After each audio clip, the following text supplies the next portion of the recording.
Taking your life like a top five team on your pay in the Major League Baseball payroll, missing the playoffs entirely. This is the Educated Ignorance Podcast on the For Frequency Sake Podcast Network. This light is bright, and boys and girls, we're going to shine brighter. Welcome in to this lovely Sunday evening. We are 4 weeks into the books. Football is fun, and sometimes football gives you an aneurysm, and sometimes this dumb sport makes you laugh, people. Let's all talk about it. First off, we want to welcome everybody in. My name, of course, is Joe Winkle. This is the Educated Ignorance Podcast. No Nick Brinks tonight. He is on the way home from Kansas Motor Speedway, an absolute bonkers race today in the NASCAR playoffs. We will be live again tomorrow. Tomorrow night on the we will be coming on probably sometime near the end of the Monday night games. You can hear us dread and despair about the Dolphins together. We'll laugh at Bo Nix and Jake Browning attempting to play the quarterback position at a National Football League level. And then, of course, who knows? We'll maybe play a game or two tomorrow. I got to figure out something for for a game gimmick. So we'll figure that out. And then, of course, we'll have week 5 guess the lines, where last week Nick had an all-timer, Nick had a really, really solid week last week. I did not write the notes down, though. I won in week 2. He won in week 3, and I think he beat me last week as well. So regardless, we'll rack it back up for next week. So another great slate next week for Guess the Lines, as buys are officially here. So we have to dodge, duck, dip, dive, and dodge those situations. But regardless, we will have all that fun. Before we go any further, that'll be tomorrow's show. First off, I want to thank you, like we said, everybody hanging out with us. Take 2 seconds out of your life, whatever platform you're watching this on. We would really appreciate it if you hit the like button, whether it's on Twitter, Facebook, or YouTube. Also, go to our Substack page, forfrequencysake.substack.com. We have an incredible amount of content. We post weekly gambling advice, weekly fantasy football advice, NASCAR stuff. We got all of our shows on there. Our wrestling show, Card Subject to Change, they did another great show today, as they do every week. They're our longest running episodic show on the network. Every single week they bring it, no matter what, no ifs, buts, or coconuts. The Football Lounge, they'll be ripping and rocking tomorrow, I believe, on Tuesday. We, of course, have the College Juice Pod as well as the Golden Ticket Show. Those are our big gambling shows throughout the week. And, of course, Sunday mornings for fantasy sake. Great show today. DJ and Doug and myself were joined by Mason, I believe, Mason, and it was a great time. We had a lovely time. First time seeing him. Lovely lovely lad he is, and we all had a lovely evening. It was great or lovely morning, I should say. Fun times, good old stuff with the boys. So all that stuff, go check all of our great content out. Nobody here in the area, nobody is rocking like us. With all that being said, let's quickly thank one of our biggest sponsors on the show. Of course, the For Frequency Sake Podcast Network is brought to you by Ryan Allison Tattoo and Durham Remodeling. And we are this show is powered by our good friends over at Where on Earth. There it is, over at PropSpot AI, the sports betting app built to cut through the noise and deliver smarter player prop picks in seconds. Powered by machine learning and its confident score, it highlights the highest probability plays, while smart filters and sorting tools make it easy to find value fast. Their mission is simple: help bettors make profitable decisions quickly so they can stop guessing, save time, and get back to what matters most. That is our friends over at PropSpot AI, and they helped power this week, along with our friends from Betalytics and a lot of smart people out there. $100 picks, holler at me. 7 for 7, done, dusted. Illinois USC first half under, never a doubt. Bet on food, Rice Navy under, never a doubt. Oregon plus the points, won it on the field. Today, Dallas plus 6.5. kind of a doubt until it wasn't. Chiefs plus 2.5, never a doubt. Rams Patriots money line parlay, never a doubt. I'm missing another one. I can't remember what the seventh one was off the top of my head because it's been a crazy few days. What was it? Oh, it was TCU on Friday plus 3.5. Almost another addition to the horrendous beats calendar that we have in $100 picks, but we rallied. They finished it. They covered, even though they blew a 17-point lead. 7 for 7. God, we needed that. Can't wait until we go 0 for 7 or 0 for 8 next week. Maybe I'm just going to retire. Maybe I should just call it quits and stop. This is my magnum opus right here, folks. So who knows? Anywho, let's get down to business. So let's start with what we just watched. Oh boy. Listen, man, I am someone who I have opinions. I voice them. I'm not apologetic about it. I'll tell you what, man, the Green Bay Packers are a hilarious organization. Let me just throw this out there first, man. They're so lucky. Like, no organization just completely falls into dumb stuff like they do. Hey, here's 3 straight, like 2 back-to-back Hall of Fame quarterbacks. Here's another one you just accidentally fall into. Jordan Love. He's not a Hall of Famer right now, obviously. Far from it, but he's still really good. So here are 3 amazing quarterbacks, 2 of them Hall of Famers, third one good player. Here's month before the season. Hey, Green Bay, here's one of the best players in the league for dollars for literally pennies on the dollar for Micah Parsons. Thank you for giving away nothing in order to get this generational talent. And then tonight, just none of these. This doesn't compare to the other stuff, but only Green Bay would still have a second left after that, and also during that sequence, they get away with a clear illegal formation because nobody was set, or they were not set long enough when the ball was snapped, but because it's Green Bay, they just get a generational bailout whistle. If the flag is thrown, then the clock runs out because of the 10-second runoff, and they lose the game. They absolutely botched the end of the overtime. They had zero sense of urgency, and they come away absolutely fortunate to get a tie. Now, listen, their offense cooked, but I'll tell you what, man, this defense that everyone told me was God's gift to earth after 2 weeks, they sure as hell didn't look super fantastic. I understand it's hot, and and listen, Dallas is really good on offense, man. Dak Prescott slinging that thing around. Isn't he awesome? Weird. But that defense was incredibly gettable tonight, and they got absolutely got. And I'm not even, listen, I know people are going to be like Bears fan bias, and I'm not even going to mention how the Bears blew out Dallas last week, and Green Bay only tied them and probably should have lost, even though I just brought it up. I'm only saying that because I predicted Dallas to cover. Like, I thought it would be the all-time moral victory for Dallas because I thought it would be kind of a shameful cover in a sense. But they were the better team the entire they were the better team most of the second half. But yeah. So here's the thing. At least, all right. Here's where I land on this, man. Green Bay continues to tell us who they are. When they get everything to go their way early, and when they can game script you, and they don't have to worry about the other team throwing a counterpunch, everything is fine. Everything is cool and calm and collected. But the moment Dallas punched back, like, listen, Dallas, they have a generationally horrendous defense.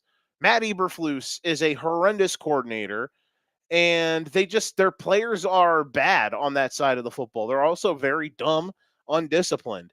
And you add all that up, and listen, I'm not saying what Love did was unimpressive. He was dealing, because then I would be a hypocrite. But what I'm trying to say is there were multiple times in this game where where LaFleur is handcuffing his quarterback.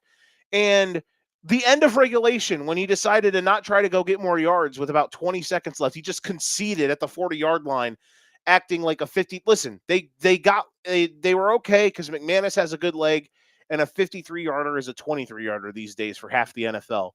But in overtime, he gets into the red zone, and then it's like he forgot that it's like he forgot that the clock continued to run in overtime. Like, buddy, my friend, good old pal, like at the end of the day, this dude, LaFleur, whenever he gets pressed, whenever anybody shows resistance, he folds. He's terrified. He was absolutely shook on multiple occasions. And the fact that they got out of here with a tie is incredible luck. It's incredible luck because if they forget the fact that they completely missed the flag at the end of the game there because Green Bay was not set and it should have been a penalty. If Love puts like a half inch more height on the ball and it doesn't hit the ground, they lose. They're set up with, they got that first down with 50 seconds left. And then, so Diggs makes a great play on this first down because Green Bay gets to the line. Dallas has nobody out there at the top of the field on your television screen. Diggs makes a great play. The clock never stops. Green Bay had no urgency. The fact that they were able to get a tie is such luck. And again, man, these front runners, Green Bay they're not gonna run from the allegations. It looks way worse tonight if they lose. And it might not look like front runner activities because they scored a bunch and whatnot, and they didn't actually lose the game. But at the end of the day, whenever this team feels any pressure, whenever they're not able to sit in cruise control, whenever they can't just continuously spam the easy button, they absolutely freeze. They don't know how to handle themselves. And tonight wasn't even a situation where it was like, oh, they weren't physical enough, or like last week was against Cleveland, like they didn't have enough juice in certain spots. That's a situation of a team punching you and you just can't really find a way to kind of get out of it.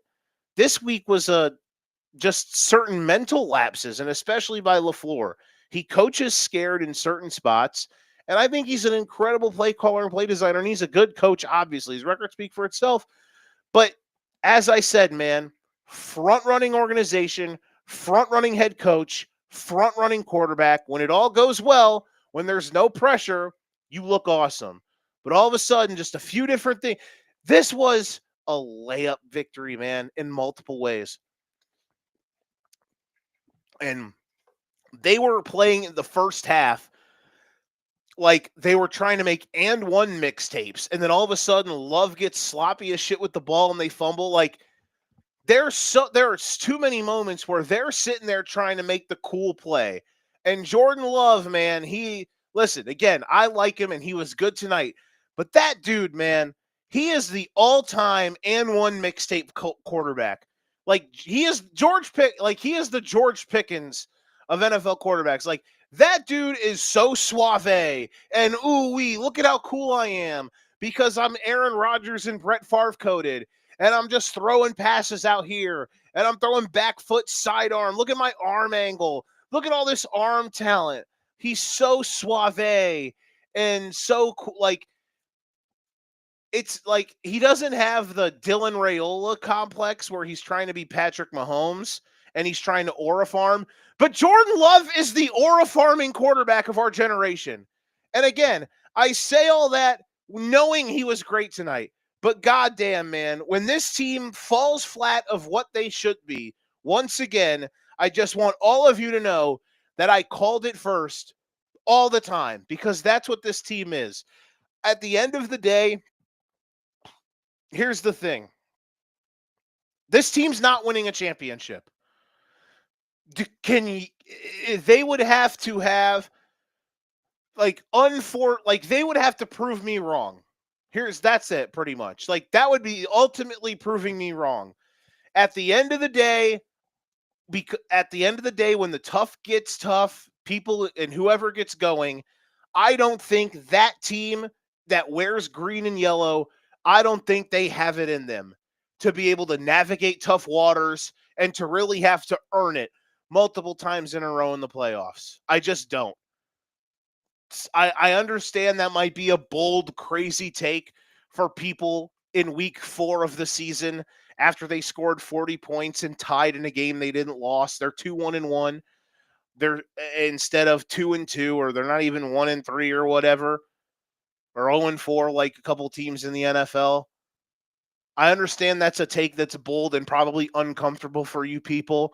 Well, you people that are uncomfortable, you're just like the Packers. You're probably front runners too, because that's what this team is. It's what they've always been, and it's what they'll continue to be. And listen, I will come on here and tell you I was wrong when it happens.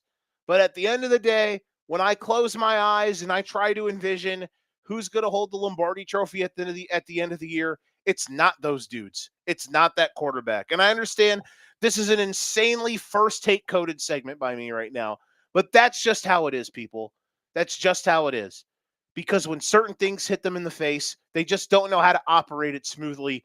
And they are insanely lucky that this was a tie and not a loss tonight. Just obscene horseshoes stuck up their ass the size of Jupiter. It is unmitigatedly hilarious how they absolutely dodge these situations constantly. That was myself that you heard. I am sorry. Moving on to the other side of the football, the Dallas Cowboys. Listen, man, a billion people are going to continue to talk about the thing everyone talked about, Mike of this, Mike of that. Dallas is what they are.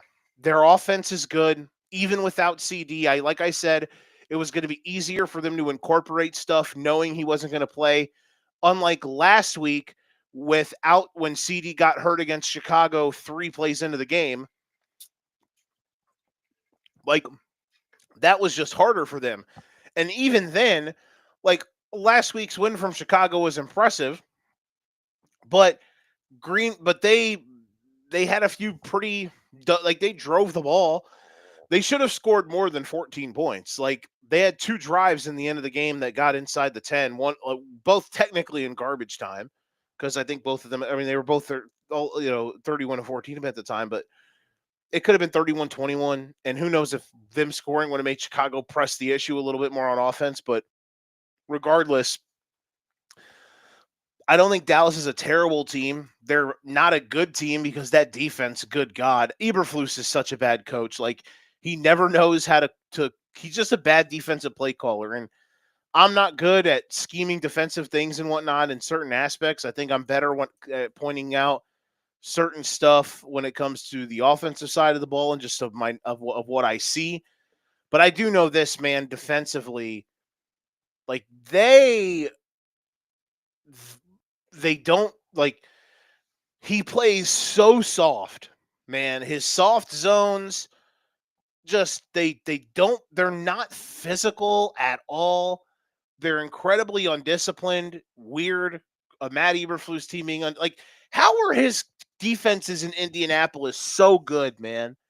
Like, that's the thing. Like, some coaches can still spin it no matter what. Like Dennis Allen, bad coach, good coordinator. Robert Saleh, bad coach, good coordinator. Even though their defense, I mean, their defense is not their defense's fault, really, that they lost today. The Jags are good. We'll talk about that. Some special teams, and the Niners continue to get a billion injuries. All those things. Who else? I mean, Jesus, Matt Patricia, bad football coach, incredible defensive coordinator. Oh my God, the things he's doing to Big Ten quarterbacks. Matt, you sick man. Oh God, that is, Jesus. Oh boy, the team I cheer for plays them in a couple weeks. Hopefully they will fare a little bit better than some of these other teams on offense, because my God. Anywho, Eberflus, bad coach. You would think decent coordinator. Nope. Like, he was good in Indy.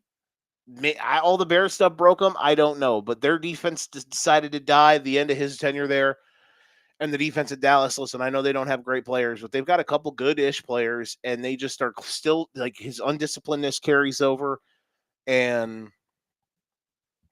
they're they play soft. They don't blitz. They just leave guys. Oh, sorry, I died there. Came back to the world. It's just not good football, and they're the Bengals of last year, man. It's fun to watch. They're going to be in a lot of games that are going to be plenty of hoots and a plethora of hollers all season long. Okay, let's talk some other football today. Game of the day. What was the game of the day? I mean, honestly, other than the Sunday night game, it was. I mean, other than it was the Sunday night game. Let's fuck it. Let's talk the Bears. Listen, man. Listen. I understand how easy it is to just read box scores like some doofus media people that I know. Shout out to those morons. I understand that sometimes being intellectual about sports is hard for some people. Actually thinking instead of just talking and trying to be one with the world. And everyone and their dad, listen, everyone, I already see it. I already can vision the madness. Everybody in most people in media circles are going to do everything in their power to tell you Caleb Williams was bad today. I just want you folks, whoever has the pleasure of watching this live or whenever, if you take the time out of your day to watch this at any point in time throughout life, I want you to tell those people who think that Caleb Williams played bad against the Raiders or that his stats weren't good enough. I want you to sincerely, on my behalf, to tell them that they're fucking stupid. That's all I want you to do. Here's what happened to the Bears today. Other than the fact that they won, okay? So first off, have some. Steve, I love you. Here's what the Bears did. Brian Blair, I just saw your comment. Jordan Jupiter. That's a good one. DJ gets the shit to pop up on Restream. Weekly comment about me saying Restream sucks. Sorry. I have to I get paid by myself to say that. Brian, shout out to you. Jordan Jupiter. That's funny. Anywho, back to the Bears. Here's what they were dealt with today. 2 rookie tackles who'd never played before. Max Crosby literally trying to be Superman. Made a lot of plays in the first half.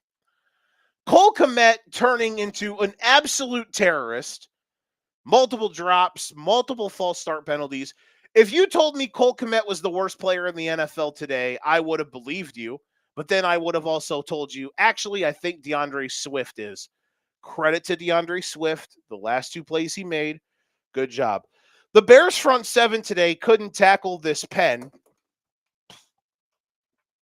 However, when the game was on the line, aces always deliver.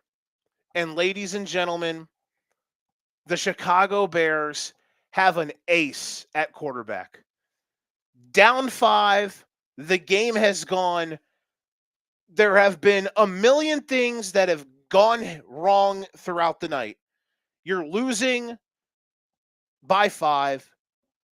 You have there just a yakety sax levels of things of you not being able to get out of your own way. Most of them not his fault. He had a couple bad-ish plays. It is what it is. It happens. However, back against the wall, 11 plays, 69 yards, 5 minutes, 11 seconds, up your dick hole. Touchdown drive. Big plays on this drive include 13 yards to DJ Moore, a 12-yard scramble with after picking up a blitz, Second, after a loss of yards on the play, 2nd and 11, hits a Dunze down the sideline on a route. Another scramble on 2nd down to set up a short yardage situation, or to set up the short, and then 2 plays later they score. That's not even me talking about some of the other fantastic plays that he made today. With all the pressures that he had to only get sacked once. By the way, he's only been sacked, I think, 7 times now. His sack rate has dropped immensely. Weird, crazy, unbelievable. I can't believe it. Insane that coaching actually works. Oh my God, he's not just a bum after one bad game. Who would have thunk it? Caleb Williams is an ace. The Bears hired the right coach. They hired the right quarterback. That coach left a immense job that he never would have got any criticism at to coach this dude. And what the Bears did today, they would not have been able to do at all over the last 5 regimes. The game was ugly. Nothing went their way for 3 hours, and they found a way to win. Is winning via blocked field goal a little bit of a luck box thing? Absolutely. Josh Blackwell, tip of the cap for making a play at the end of the game. That's what culture is. Finding a way to do something. 3rd down and 2 for the Bears defense. How about this play? When the defensive front 7 has not made a tackle all day, Kevin Byard, who balled, and people are saying that, I mean, listen, Ryan Poles has made a lot of bad decisions. This was a good one a few years ago when he brought this guy in. People have said the Byard pickup has been bad. I don't know what kind of sport you watch. Kevin effing Byard, an absolute pro. 3rd and 2, when nobody up front in the front 7 has made a tackle all day. The linebackers today sucked. My God, they were 10 puke emojis. But Kevin effing Byard makes the tackle, which forces the 4th down. Which even if they make it, you still have, I think, 1 or 2 timeouts, and you would have had about 50 seconds to work with to try to go get in the field goal range. But 2, what happens? They block it, and you win. See ya, deuces, night-night, and now they're 2 and 2.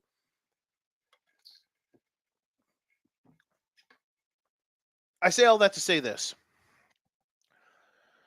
Did I absolutely objectively freak out in weeks 1 and 2? Absolutely, because they were warranted. In week 1, they lost one of the dumbest ways you could possibly imagine, and it was an ultimate PTSD moment. And it was like, here we go again. Week 2, Caleb made strides and played well outside of about one really stupid throw. And you could see the vision, but it was so dumb because week 2 was an absolute glaring, streaming, neon red flag. Can you have neon red? A bright ass red flag on the Ryan Poles regime. That's what week 2 was. But week 3, bounce back and shove it up Dallas's ass, and Caleb balls. And in week 4, everyone's going to continue to say bum slayer and the Raiders weren't good and yeah. Who gives a shit? Nothing went right for you for 3.5 hours. You get turnovers to get into the red zone. Max Crosby plays like a god for 45 minutes. And you make adjustments. You've got 2 rookie tackles out there who the offensive line pitched a goddamn shutout in the second half, bearing down from blitzes. Caleb's making throws. You got dudes making plays. Everyone except for Cole Kmet. Even DeAndre Swift made a couple plays. The 3rd down run, which got the 1st down, amazing because he runs past the guy who literally blows the play up. And then on the touchdown run, we miss literally both blocks on the front side perimeter, and Swift just beats them to the corner for the end to the touchdown. They are 2 and 2 at the bye week. And after all of this, to try to hopefully reset the season and to hopefully just get healthy, like Darnell Wright should be coming back. Kyler Gordon, I mean, can Bears media stop hopefully because they've won now and Caleb looks good, which he has outside. He's looked good all but like 2 plays, he's like he misses throws, but like I'm just saying on a game-to-game spectrum, like the film from the Lions game was good. And the last 2 weeks, he's been really good, even though there's still stuff to go here and there. But that's what it is for rookie, or not rookie, but young quarterbacks. It's week 2. And this is the shit that I always lose my mind over. Everyone out here acted like he was a bum, like a complete straight bum. And it's what I never understood. But this dude today, to win a game like this, they don't do this, man. They don't do this last year. They don't do this under Eberflus ever. They don't do it under Nagy. They just don't do this, man. They lose this game 99 times out of 100, but today was the motherfucking one. An just absolute gut check, bro, in every sense of the word. And what does this mean for them in the future? I don't know. But I'll tell you what, I'm not counting games or anything like that, but the next 5 games, they don't look nearly as daunting as they did maybe when the season started. I'll tell you that. The Commanders, iffy. I mean, holy shit. Just like last year, off the bye, and they go to Washington again. I mean, the narratives are going to be insane for that one. It might be another toxic week, but who knows? We'll see. But what an opportunity to talk about change the narrative if they can go in there and win that one. Then after that, they get the Saints. Then they get the Ravens, who we're about to talk about, fucking quit today. And they're all beat to shit. We're about to talk about the Ravens. Cincinnati is an absolute wild card because their offense has good players, but their defense is a disaster, and Browning has been bad. And then they play the Giants. That's their next 5 games. If they go 3-2 in that stretch and they're 5-4 after 10 games, they are on track for what I'm hoping they can be this year. Win 9 games, maybe 10 games, and hope to get into the playoffs. And who knows, if you have a little run in you and other stuff goes your way, maybe more can happen. But at the end of the day, today was a culture win and showed me that what this Bears team is striding into the next generation of their organization that they had not even come fucking close to for the last few seasons until now. And I have multiple qualms with the GM. I yell obscenities to the sky every week at some of the dumb roster decisions that Fat Man has made over the last handful of years to put us in certain binds. But at the end of the day, be it luck or whatever have you, we have a head coach who's a savage, and we have a quarterback who is an ace. And at the end of the day, sometimes I take a shot every time I say at the end of the day, but sometimes that's all you need in this stupid ass sport. And today, it's what they needed, it's what they had, and they were able to make enough plays to win. Thank God. And I will say this, even if they would have lost, if they would have just lost because the defense got walked down in a field goal, I would have came on here and been I wouldn't have been as rambunctious as this, but I will admit I would have been happy because the offense took the strides, and they, like, the last time they would have meaningfully touched the ball would have been a success. But just to make the plays they were able to make to win, shout out to Blackwell, Byard balled, Tyreek Stevenson, bro. When Ben Johnson called all those guys out in the press conference talking about effort and practice plays and stuff, you had to know Tyreek Stevenson was one of the ones who took that to the heart the most, because that dude has absolutely played his ass off the last 2 games, bro. And the interception he made at the start of the second half was so good. Shout out to him, man, because that's the type of shit you love to see. You love to see this, like, it's what this team just was. They were allergic to doing last year, which was answering the bell. They never did. They ran from it all the time. And it seems like days like today show me that has completely changed. And to win 2 games in a row, one you dominate, one you have to fight your ass off to win, which is what this league is about. 2 weeks after you get absolutely embarrassed in Detroit, that shows massive growth, and that's what makes me proud, and that's what makes me excited about what the Bears can actually be in the future. Moving on to the rest of the NFL. The Baltimore Ravens quit today. Now listen, Lamar Jackson might actually be hurt. We'll see. And I understand that they have like a billion defensive injuries, but man,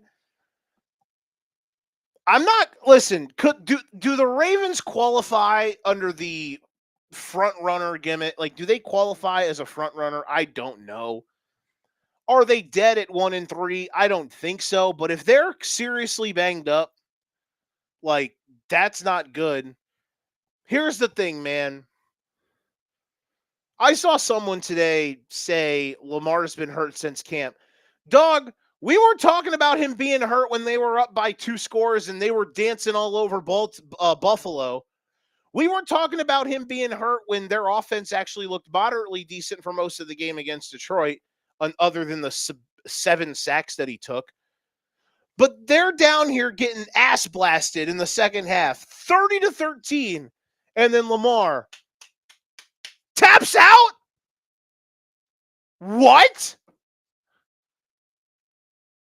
I advocated for this dude to win MVP last year. I was ready to come on after week 1 if they wouldn't have absolutely gagged that game. I was ready to come on this show, and say he was the best player in the league. But on the road, and they're getting beat up, and he tapped out? They threw the towel in? What? Buddy, they waved the white flag. Listen, I understand 2 minutes into the fourth quarter, they're down 24. I get it. But dog, brother, listen, if Lamar's actually hurt and he's out for a month or something, then okay, I get it. But man, oh man, brother, they had that first drive, awesome, 7-0. I'm like, oh, okay. And from that moment on, it was one-way traffic, bro. Now I sound like Vince Russo. One-way traffic. It was, they got dump trucked. They got absolutely dump trucked. And the thing about what Kansas City, like, again, Baltimore's defense is beat up to shit. But Mahomes and Worthy, their rushing game is still atrocious, but it doesn't matter because they're finding all these guys in the passing game, and Mahomes is absolutely cooking, throws 4 touchdowns today. Like, dude,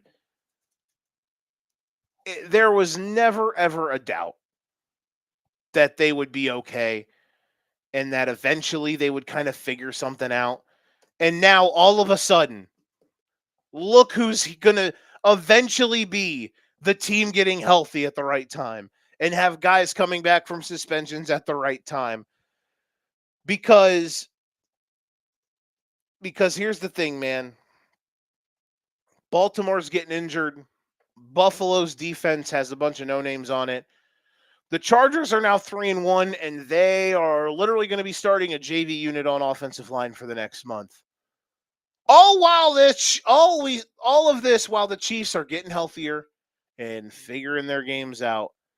And at the end of the season, probably what we're going to be saying is that the Chiefs are the 1 seed, or they are at least division champs.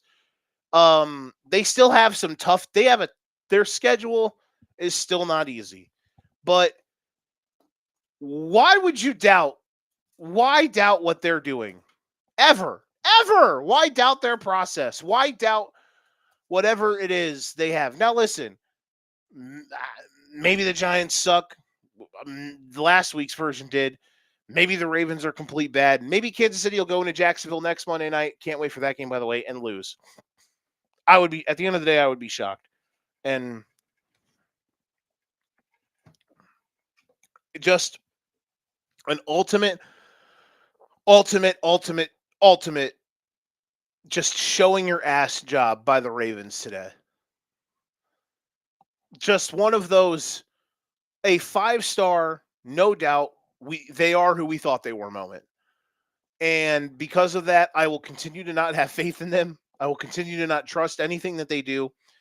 I'm going to continue to pick against them in these moments, which I did this weekend. I said, prove it to me, Baltimore.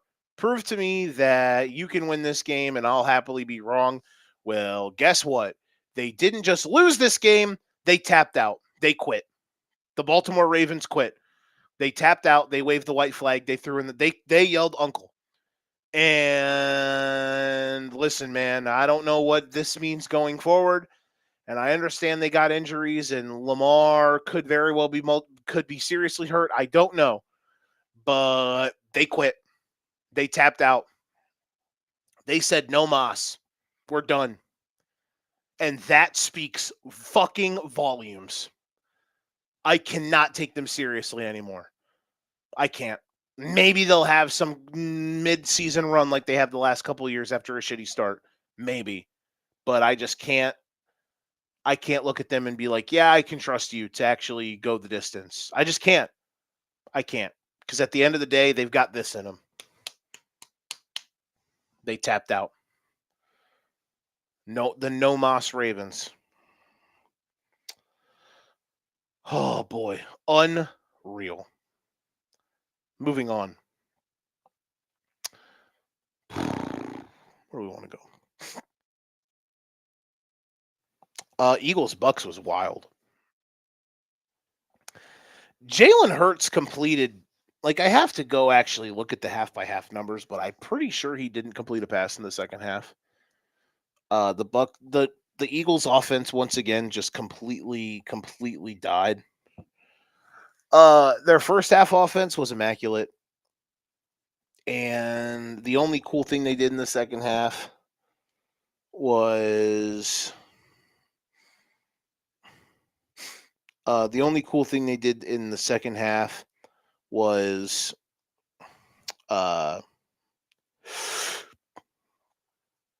they got a fumble recovery inside the 15, or where was it? The 20, inside the 30, and because Bucky Irving was like barely not down, and they ended up scoring on that drive.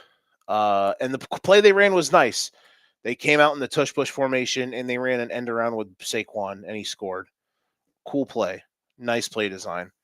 They're so weird though, man. Like, I don't know what the Eagles are at the end of the day. Like, they are still the ultimate hate watch team. AJ Brown, 2 catches, 7 yards.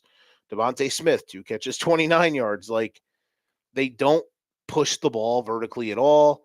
They scored on a block punt today. Congratulations.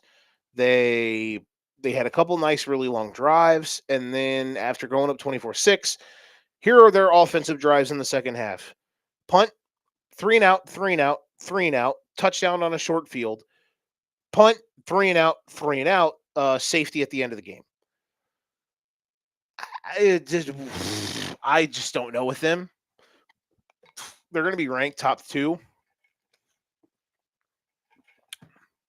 next week or Tuesday on the Elite 8, but like, because the first half they were all over, like their defense was good. Bucks really couldn't get out of their own way, and then the Bucks really kind of started to drive. The Eagles are an anomaly to me. What are they now? Like 20-1 in their last 21 games, but they're not a 5-star hate watch right now like they have been recently, but they're up there. They're up there. They're very close to a 5-star hate watch. Like, this team just makes no sense. I can't really fathom what the Eagles are. And I also like don't know what they do well. Really. Other than like be good at the line of scrimmage, but even then, like, their defensive line doesn't create a pass rush, and their offensive line is sometimes like half dead for multiple stretches in games. So I don't know. Like, what are the Eagles good at?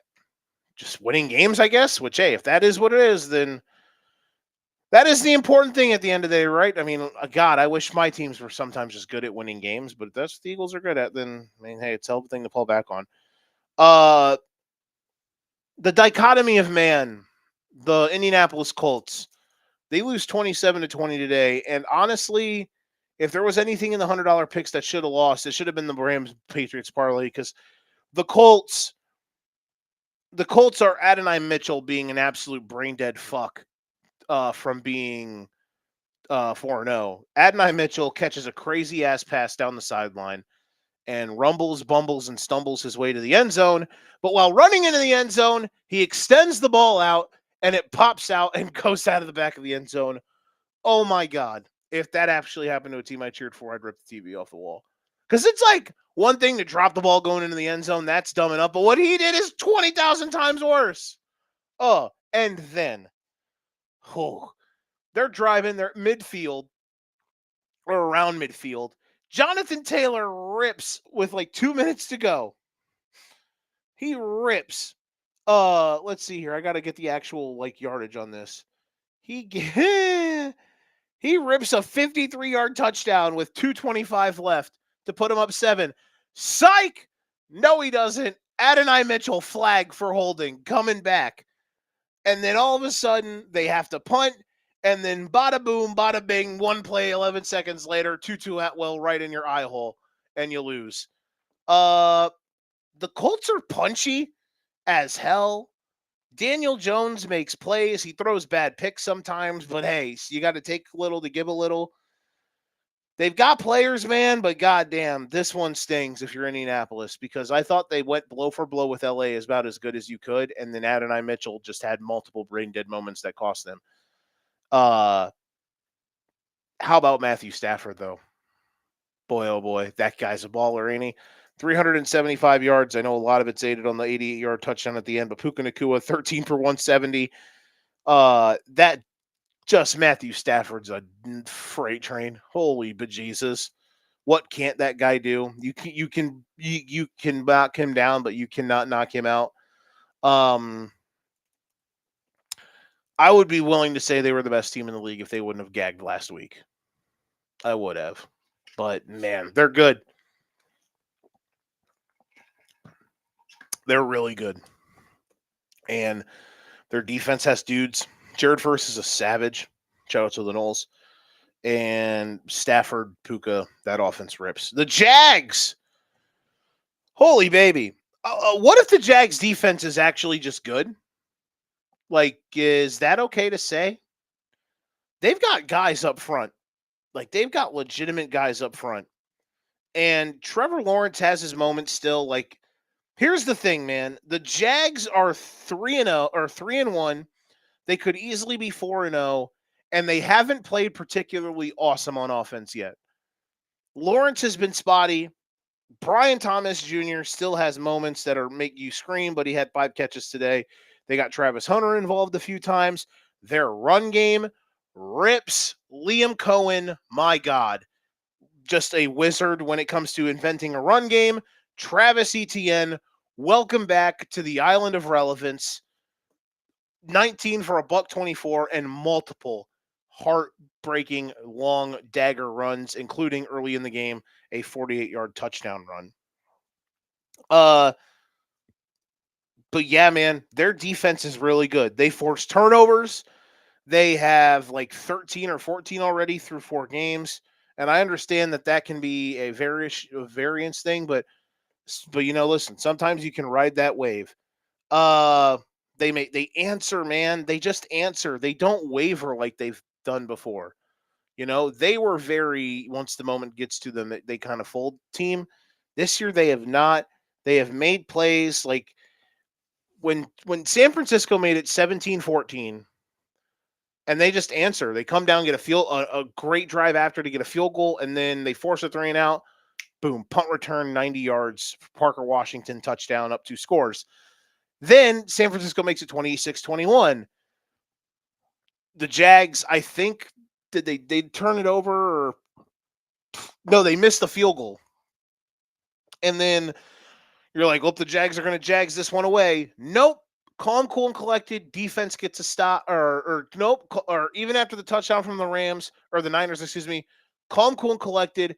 They convert on 3rd down, ice the game, kneel it out, ball game. They're legit, man. They are good. They are good. And we've got multiple good teams in the AFC South, I got to admit. And that's the thing, too. They're 3-1, and they haven't played great yet. So, like, I think that there's another level that this offense can get to. I don't know if it's multiple levels, but it's at least one level more high one level higher because I think there's a little more juice that can get brought out in the passing game. And I think that would go a long way for them. And they're 3-1 so far while trying to figure that stuff out.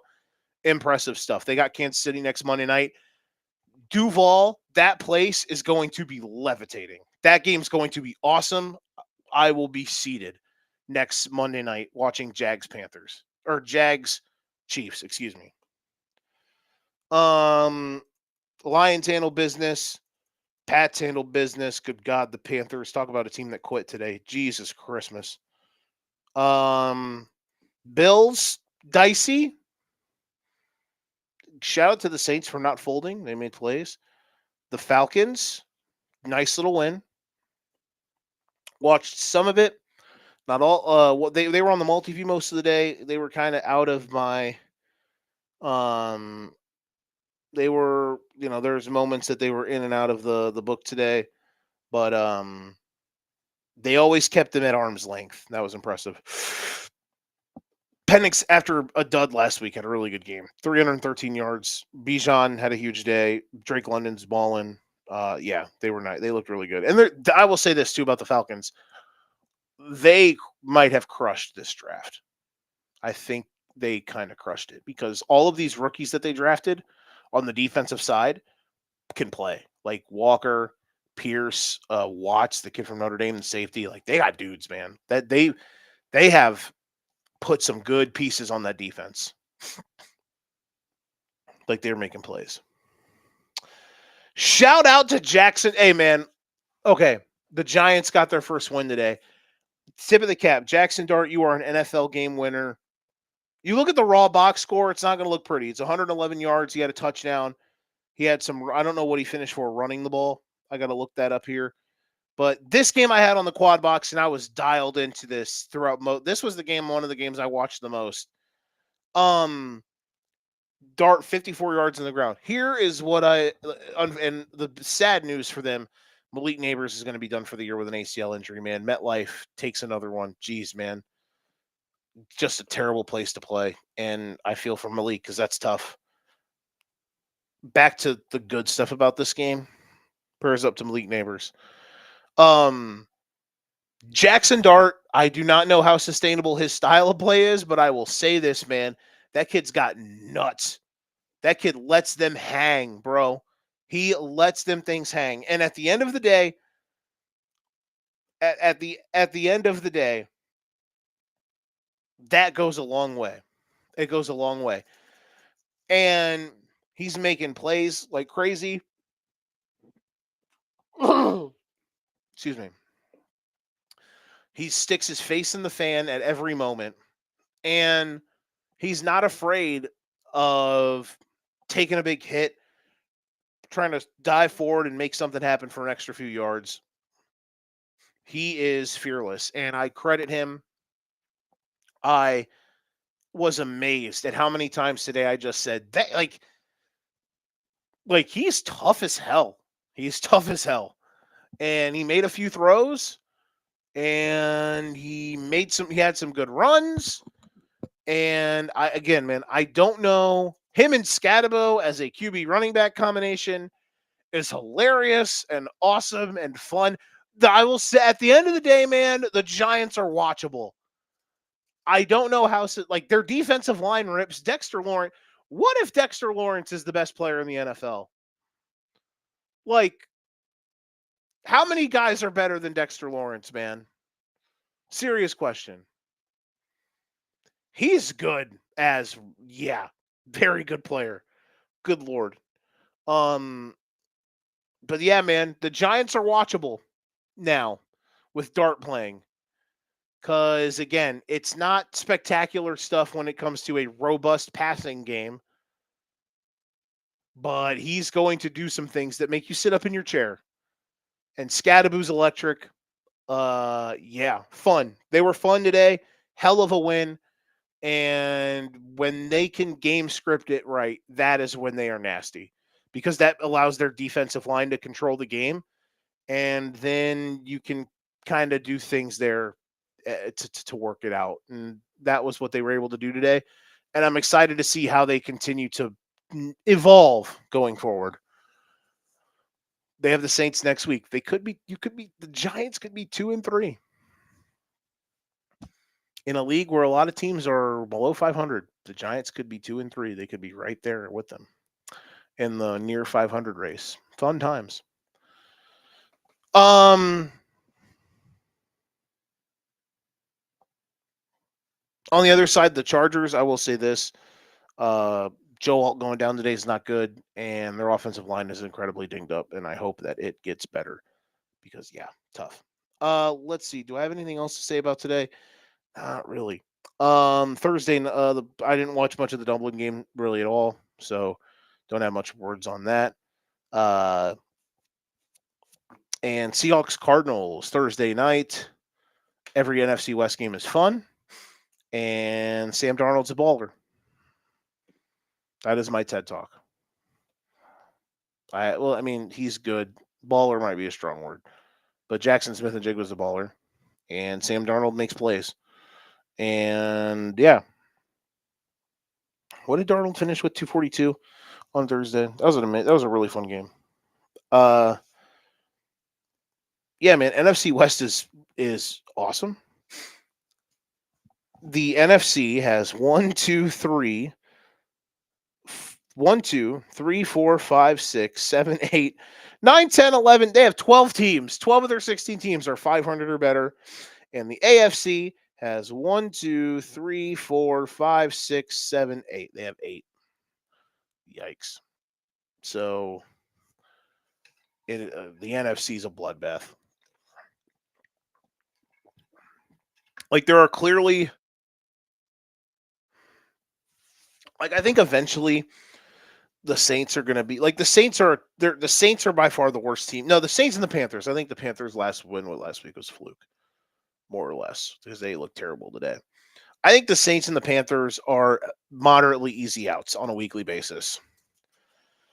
But dog, after that, man, they're the only Dallas and New York are the only other below 500 teams, and like that defensive line's a bitch to play. That offense for Dallas is tough to play. There's no easy weeks in the NFC. In the AFC, you might get the Browns, who just have no offense. The Dolphins and the Jets are a disaster, especially the Dolphins. We'll see them tomorrow. That'll be fun. Tennessee absolutely sucks. They're by far the worst coach team in the league right now. And then the Ravens are hilariously beat up. The Bengals' defense is abysmal. And they have a backup quarterback. So, yeah, man. Just fun times in the NFC. That's all I got for today. We'll be back tomorrow with Guess the Lines and some Monday Night Fun, and maybe Nick can tell us some good tales from Kansas. Until then, this has been the Educate. This light, my God, I'm Casper the Friendly Ghost. I'm not that white. Jesus. This has been the Educated Ignorance Podcast. Thank you very much for watching. Remember, if you ain't got your game, you best pass the sticks. Until next time, we will see you guys tomorrow night. Hopefully, we should be on here. We should be good. Guess the lines, all the good stuff. Until then, have a